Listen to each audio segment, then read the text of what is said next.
Hello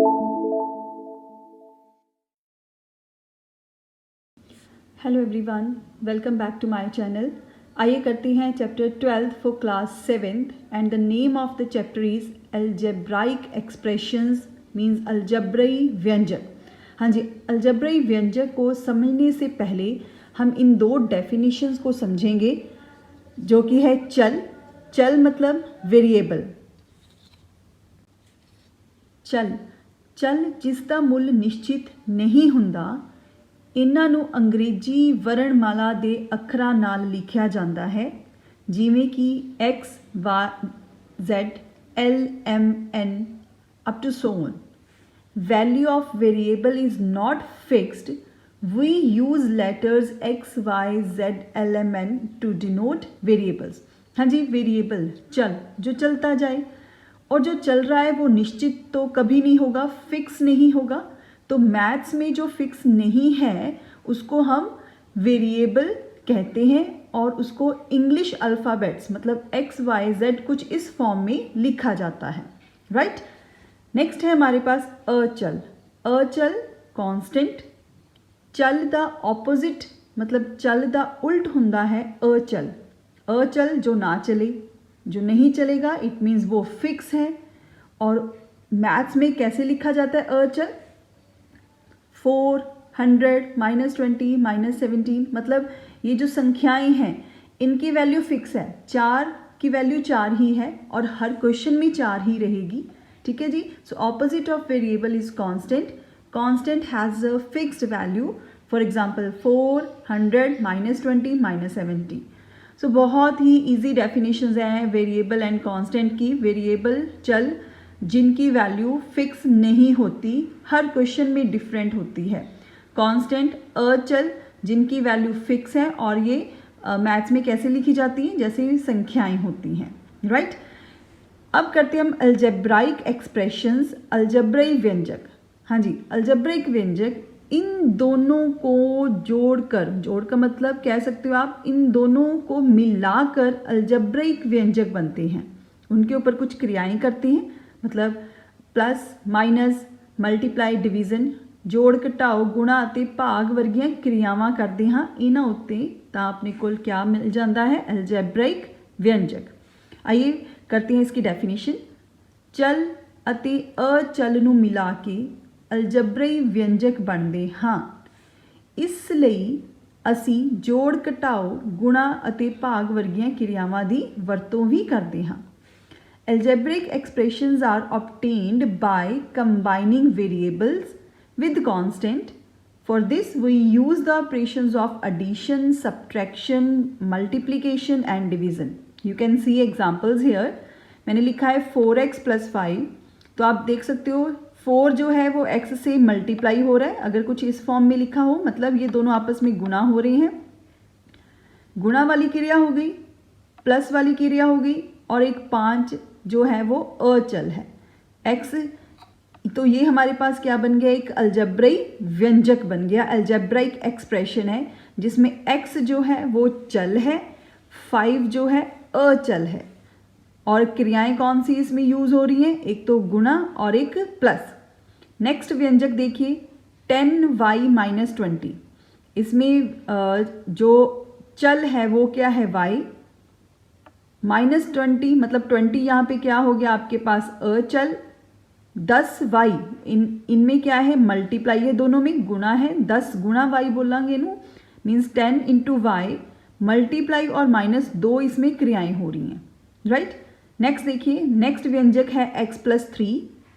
इसमें x हो गया चल, 3 हो गया अचल, मतलब x वेरिएबल, 3 कांस्टेंट, और एक ही क्रिया हो रही है, वो क्या है? प्लस, ठीक है जी। प्लस, माइनस, मल्टीप्लाई, डिवीज़न, इनको हम फंडामेंटल ऑपरेशंस कहते हैं, और ये 4 फंडामेंटल ऑपरेशंस होते हैं। सो चल और अचल को मिलाकर इन पे क्रियाएं करके हमारे पास अलजब्रई व्यंजक आते हैं।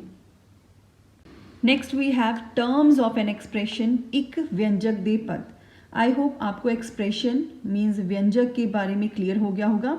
अब हम करेंगे व्यंजक दे पदा बारे गल, एक्सप्रेशन की टर्म्स क्या होती हैं। हाँ जी, व्यंजक दे इस तरह के भाग जो पहला अलग तो बनाए जाते हैं, और बाद में उनको प्लस या माइनस की क्रिया के साथ हम इकट्ठा कर देते हैं। जैसे आप देख सकते हो इस व्यंजक में दो क्रियाएं हैं, एक गुणा मतलब 3 गुणा एक्स स्क्वायर, यहाँ पे मल्टीप्लाई हो रहा है, और एक प्लस, मतलब प्लस और माइनस को देखकर आप पदों को पहचानोगे। वो कैसे? जो प्लस है, प्लस से पहले हमारे पास है 3x स्क्वायर, प्लस के बाद क्या है 5। तो हम कहेंगे कि इस व्यंजक में दो पद हैं, पहला पद 3x स्क्वायर, दूसरा पद 5, राइट। तो ये व्यंजक क्या बन गया? दो पदी व्यंजक। और दो पद कौन से हैं इसके? एक है 3x स्क्वायर और सेकंड कौन सा है 5। अगर मैं यहाँ पे लिखूँ 4x - 7, मैंने ये लिखा, ये व्यंजक है, तो आपको दिख रहा है यहाँ पे क्रिया हमने प्लस और माइनस की क्रिया से ही व्यंजक को पार्ट्स में डिवाइड करना है। तो पहला पार्ट कौन सा हो गया 4x, दूसरा पार्ट क्या हो गया -7। तो ये भी दो पदी व्यंजक हो गया, बिकॉज इसमें एक पदी पहला पद क्या हो गया 4x और दूसरा पद क्या हो गया -7, राइट। तो इस तरह से आप क्या है व्यंजक के पदों को बता सकते हो। अगर मैं यहाँ पे कुछ इस तरह से लिखूँ -x + 5, तो आप देख सकते हो ये एक ऐसा व्यंजक है जो 3 पदी है, मतलब इसमें 3 पद हैं। वो कैसे? पहला है 3x स्क्वायर, दूसरा है -x, तीसरा है 5। तो आपने इस चीज़ का ध्यान रखना है कि प्लस और माइनस यही दोनों क्रियाएं जो हैं व्यंजक को पार्ट्स में डिवाइड करती हैं। जैसे एक यहाँ पे माइनस है, यहाँ पे प्लस है, तो माइनस से पहले 3x स्क्वायर, फिर आगे -x और ये +5, ये 3 पदी व्यंजक हो गया, राइट।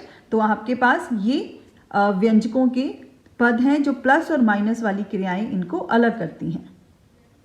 नेक्स्ट है हमारे पास फैक्टर्स ऑफ अ टर्म, एक पद दे गुणनखंड। पहले हमने किया व्यंजक, फिर उनके पदों के बारे में बात, अब पदों के गुणनखंड। जैसे हम इसी के बारे में बात कर लेते हैं 3x² + 5, ये हो गया हमारे पास व्यंजक। व्यंजक मीन्स इसको हम लिख लेते हैं, ये क्या है हमारे पास एक्सप्रेशन, राइट। सो गुणनखंड बनाने से पहले हमें पदों के बारे में पता होना चाहिए, क्योंकि पदों के गुणनखंड होते हैं, टर्म्स के फैक्टर्स होते हैं। तो मुझे पता है ये दो पदी व्यंजक हैं, मतलब इसमें 2 टर्म्स हैं। पहली वो है 3x स्क्वायर, इसको मैंने यहाँ पे लिख दिया, और सेकेंड पद क्या है 5, इसको हमने यहाँ पे लिख दिया। मतलब ये हो गए इनके पद, फर्स्ट हो गया 3x स्क्वायर, सेकेंड हो गया 5 पद, मतलब टर्म्स। नेक्स्ट हमने बनाने हैं गुणनखंड। तो आइए, हमें अब पदों के बारे में पता लग गया है। पदों के गुणनखंड मीन्स टर्म्स के फैक्टर्स बात करनी है।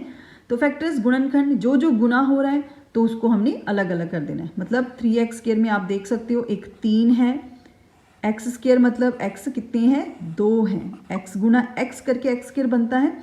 तो इसके गुणनखंड कौन से हो गए 3x x, ये तीनों आपस में मल्टीप्लाई हो रहे हैं। 5, एक तो 5 हो गया, एक 1, क्योंकि 5 1 के साथ मल्टीप्लाई हो रहा है, तो ये इसके गुणनखंड हो गए। इसको लिखने की भी जरूरत नहीं है, 5 × 1 आप सीधा 5 लिख सकते हो। तो 3x² + 5 को सबसे पहले हमने क्या किया, पदों में डिवाइड किया, फिर उसके बाद हमने उसके फैक्टर्स बनाए। जो जो मल्टीप्लाई हो रही हैं संख्याएं आपने उनको लिख देना है। 3 × x, 5 अकेला है, अकेला भी लिख सकते हो, या 5 × 1 करके भी लिख सकते हो। तो ये आपके पास क्या आ गए फैक्टर्स। हाँ जी स्टूडेंट्स, आप देख सकते हो यहाँ पर मैंने एक व्यंजक के टर्म्स और फैक्टर्स लिखे हैं। इसको हम फैक्टर ट्री भी कहते हैं। एक एक्सप्रेशन व्यंजक है 4x² - 3xy, इसके टर्म्स, इसके पद प्लस और माइनस की क्रियाएं अलग अलग करेंगी इनको। तो 4x² पहला पद, दूसरा पद क्या हो गया -3xy, आपने माइनस को भी साथ में लेकर चलना है। तो ये दो पदी व्यंजक हो गया, इसमें दो पद हैं, दो टर्म्स हैं, एक 4x², सेकेंड है -3xy। सो पदों से आगे हम बनाएंगे गुणनखंड फैक्टर्स। तो 4x² जो जो गुणा हो रहा है, मल्टीप्लाई हो रहा है, एक तो 4, x² मतलब ये x × x है, तो x ये इसके गुणनखंड आ गए, फैक्टर्स आ गए। अब -3xy में बात करते हैं। -3 मल्टीप्लाई हो रहा है x, मल्टीप्लाई हो रहा है y, तो ये इसके गुणनखंड आ गए।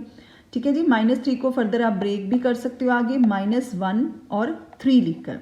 तो स्टूडेंट आपने ध्यान में रखना है व्यंजक से पदों को और पदों से गुणनखंड को कैसे पता किया जाता है।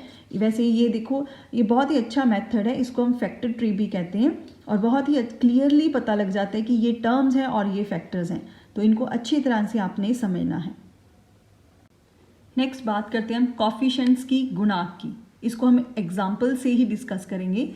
जैसे मैंने यहाँ पर एक व्यंजक लिखा 2x² + 5, ये एक एक्सप्रेशन है, व्यंजक है। इसमें मुझे x² का गुणांक चाहिए, तो x² का गुणांक क्या होगा? x² का गुणांक जो x² के साथ गुणा हो रहा है, मल्टीप्लाई हो रहा है, उसको हम x² का कॉफिशिएंट कहेंगे। तो x² के साथ मल्टीप्लाई में क्या है? 2, तो x² का गुणांक क्या है? 2 है। Means coefficient of x² is 2, right. अगर मैं यहाँ पे लिखूँ कि मुझे चाहिए 10xy², ये मैंने एक एक्सप्रेशन लिखा, व्यंजक लिखा, इसमें मुझे y² का गुणांक चाहिए। मीन्स y² का गुणांक क्या होगा? जो y² के साथ मल्टीप्लाई हो रहा है, y² के साथ मल्टीप्लाई क्या हो रहा है? 10x, सो y² का गुणांक 10x है। Means coefficient of y² is 10x।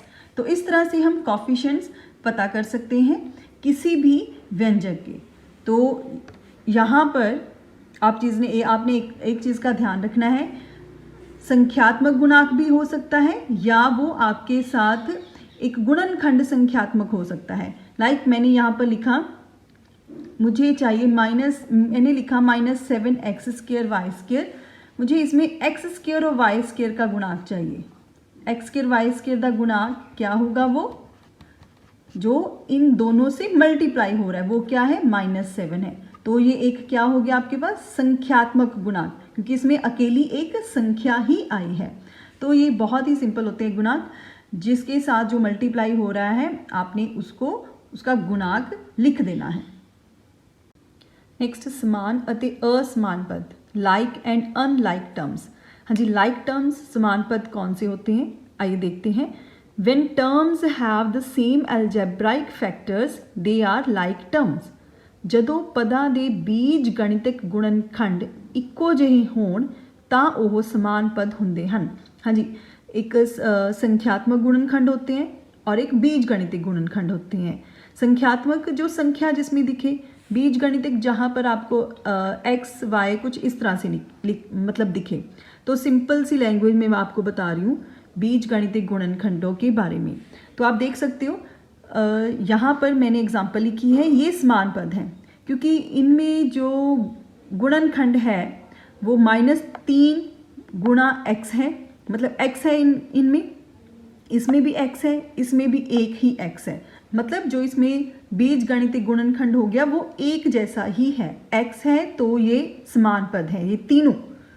Similarly आप ये एक्सप्रेशन देखो, ये व्यंजक, इस व्यंजक में गुणनखंड -4 के साथ xy है, 5 के साथ x गुणा y है, -10 के साथ y गुणा x हो या x गुणा y हो, तो ये तीनों ही समान पद हैं। मतलब जहाँ पर बीज गणितिक गुणनखंड या आप मतलब जो भी आपके पास यहाँ पे अलजेब्रिक फैक्टर्स हैं x और y, जो वेरिएबल्स हैं वो आपको सेम मल्टीप्लाई में दिख रहे हैं, तो वो क्या हो जाएंगे? समान पद हो जाएंगे। तो असमान, unlike terms, when terms have different algebraic factors they are unlike terms. ਜਦੋਂ ਪਦਾਂ ਦੇ ਬੀਜ ਗਣਿਤਿਕ ਗੁਣਨਖੰਡ ਅਲੱਗ-ਅਲੱਗ ਹੋਣ ਤਾਂ ਉਹ असमान पद ਹੁੰਦੇ ਹਨ। जैसे कि आप देख सकते हो यहाँ पर एक्स वाई है बीज गणितिक गुणनखंड, x गुणा y, यहाँ पे बीज गणितिक गुणनखंड मतलब m हो गया, -5 के साथ m है, यहाँ पर z इंटू z, तो ये क्या है? असमान पद हैं। मतलब यहाँ पर आपको इन सभी एक्सप्रेशन में से कोई भी समान पद नहीं दिखेगा। तो इस तरह से आपके पास लाइक और अनलाइक टर्म्स होती हैं। आइए इनकी कुछ और एग्जांपल्स डिस्कस करते हैं। हाँ जी, यहाँ पर मैंने एक एक्सप्रेशन लिखा, व्यंजक लिखा है 2xy - 3x + 5xy - 4। ये एक ऐसा व्यंजक है जिसको हम चार पदी व्यंजक कहेंगे। पहला पद 2xy, दूसरा -3x, तीसरा 5xy और चौथा -4। So first term, second term, third term, fourth term, तो ये 4 टर्म्स होगा, मतलब ये चार पदी व्यंजक है। हाँ जी, हमने बात करनी है लाइक एंड अनलाइक टर्म्स की, समान अतः असमान पद की। हाँ जी, इसमें समान पद कौन कौन से हैं? 2xy and 5xy। Simple C language में बात करते हैं, इसके पीछे भी xy लगा हुआ है, इसके पीछे भी xy लगा हुआ है, तो ये क्या है? लाइक टर्म्स हैं, मीन्स समान पद है इसमें। बाकी अगर बात करें इन दोनों की, तो दोनों ही क्या हैं? 2xy एंड -3x, ये क्या है? Unlike terms. अनलाइक टर्म्स मतलब असमान पद हैं ये, राइट। अगर हम -3x एंड -4 की बात करें, क्योंकि यहाँ पर xy लगा हुआ था, यहाँ पर x था, तो ये असमान है। यहाँ पर x है, यहाँ पे कुछ भी नहीं है, तो ये भी असमान है, मीन्स अनलाइक टर्म्स हैं। अगर हम बात करें -3x, 5xy एंड -4 की, तो ये तीनों भी असमान हैं। वो क्यों? क्योंकि इसके पीछे x लगा हुआ है, ये x y के साथ गुणा हो रहा है, इसके साथ कुछ भी मल्टीप्लाई में नहीं है, तो ये तीनों ही असमान पद हैं। तो समान पद और असमान पद, आई होप आपको क्लियर हो गया होगा। तो स्टूडेंट, आज हमने जितनी भी डेफिनेशंस की हैं, algebraic expression, coefficients, like and unlike terms, इनको समझना बहुत ज़रूरी है, तभी हम नेक्स्ट एक्सरसाइजेस कर सकेंगे। तो नेक्स्ट वीडियो में नेक्स्ट एक्सरसाइजेस के साथ मिलते हैं आपको। Thank you so much.